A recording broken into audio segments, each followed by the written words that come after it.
जय श्री कृष्णा। श्री सुखदेव जी कहते हैं, परीक्षित, ब्रज के गोप भगवान श्री कृष्ण के ऐसे अलौकिक कर्म देखकर बड़े आश्चर्य में पड़ गए। उन्हें भगवान की अनंत शक्ति का तो पता था नहीं। वो इकट्ठे होकर आपस में इस प्रकार कहने लगे, इस बालक के ये कर्म बड़े अलौकिक हैं। इसका हमारे जैसे गंवार ग्रामीणों में जन्म लेना तो इसके लिए बड़ी निंदा की बात है। ये भला कैसे उचित हो सकता है? जैसे गजराज कोई कमल उखाड़कर उसे ऊपर उठा ले और धारण करे, वैसे ही इस नन्हे से 7 वर्ष के बालक ने एक ही हाथ से गिरिराज गोवर्धन को उखाड़ लिया और खेल खेल में 7 दिनों तक उठाए रखा। ये साधारण मनुष्य के लिए भला कैसे संभव है? जब ये नन्हा सा बच्चा था, उस समय बड़ी भयंकर राक्षसी पूतना आई और इसने आंखें बंद किए किए ही उसका स्तन तो पिया ही, प्राण भी पी डाले। ठीक वैसे ही जैसे काल शरीर की आयु को निगल जाता है। जिस समय ये केवल 3 महीने का था और छकड़े के नीचे सोकर रो रहा था, उस समय रोते रोते इसने ऐसा पांव उछाला कि उसकी ठोकर से वो भारी बड़ा छकड़ा उलटकर गिर ही पड़ा। उस समय तो ये 1 ही वर्ष का था जब दैत्य बवंडर के रूप में इसे बैठे बैठे आकाश में उड़ा कर ले गया था। तुम सब जानते ही हो, इसने उस तृणावर्त दैत्य को गला घोंट कर मार डाला। उस दिन की बात तो सभी जानते हैं कि माखन चोरी करने पर यशोदा रानी ने इसे ऊखल से बांध दिया था। ये घुटनों के बल बकैयां खींचते खींचते उन दोनों विशाल अर्जुन वृक्षों के बीच में से निकल गया और उन्हें उखाड़ ही डाला। जब ये ग्वाल बाल और बलराम जी के साथ बछड़ों को चराने के लिए वन में गया हुआ था, उस समय इसको मार डालने के लिए एक दैत्य बगुले के रूप में आया और इसने दोनों हाथों से उसके दोनों ठोर पकड़कर उसे तिनके की तरह चीर डाला। जिस समय इसको मार डालने की इच्छा से एक दैत्य बछड़े के रूप में बछड़ों के झुंड में घुस गया था, उस समय इसने उस दैत्य को खेल ही खेल में मार डाला और उसे कैथ के पेड़ों पर पटक कर उन पेड़ों को भी गिरा दिया। इसने बलराम जी के साथ मिलकर गधे के रूप में रहने वाले धेनुकासुर तथा उसके भाई बंधुओं को मार डाला और पके हुए फलों से पूर्ण तालवन को सबके लिए उपयोगी और मंगलमय बना दिया।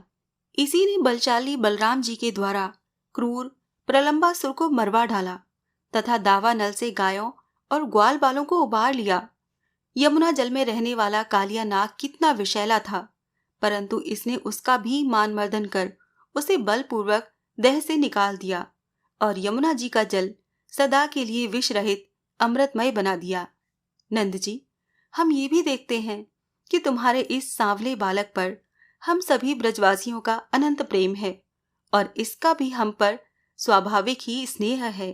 क्या आप बतला सकते हैं कि इसका क्या कारण है? भला कहाँ तो ये 7 वर्ष का नन्हा सा बालक और कहाँ इतने बड़े गिरिराज को 7 दिनों तक उठाए रखना। ब्रजराज, इसी से तो तुम्हारे पुत्र के संबंध में हमें बड़ी शंका हो रही है। नंद बाबा ने कहा, गोपो, तुम लोग सावधान होकर मेरी बात सुनो। मेरे बालक के विषय में तुम्हारी शंका दूर हो जाए, क्योंकि महर्षि गर्ग ने इस बालक को देखकर इसके विषय में ऐसा ही कहा था। तुम्हारा ये बालक प्रत्येक युग में शरीर ग्रहण करता है। विभिन्न युगों में इसने श्वेत, रक्त और पीत ये भिन्न भिन्न रंग स्वीकार किए थे। इस बार ये कृष्ण वर्ण हुआ है।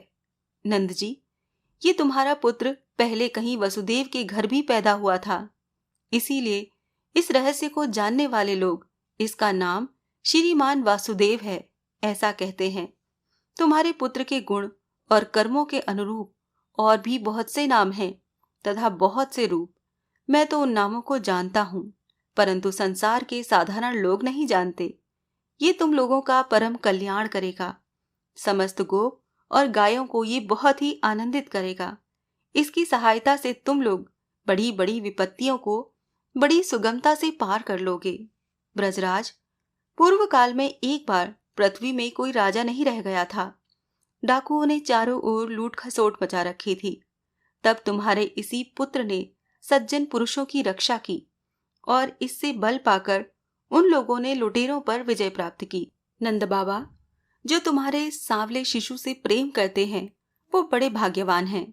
जैसे विष्णु भगवान के कर कमलों की छत्र छाया में रहने वाले देवताओं को असुर नहीं जीत सकते, वैसे ही इससे प्रेम करने वालों को भीतरी या बाहरी किसी भी प्रकार के शत्रु नहीं जीत सकते। नंद जी, चाहे जिस दृष्टि से देखें, गुण से, ऐश्वर्य और सौंदर्य से, कीर्ति और प्रभाव से तुम्हारा बालक स्वयं भगवान नारायण के ही समान है। अतः इस बालक के अलौकिक कार्यों को देखकर आश्चर्य नहीं करना।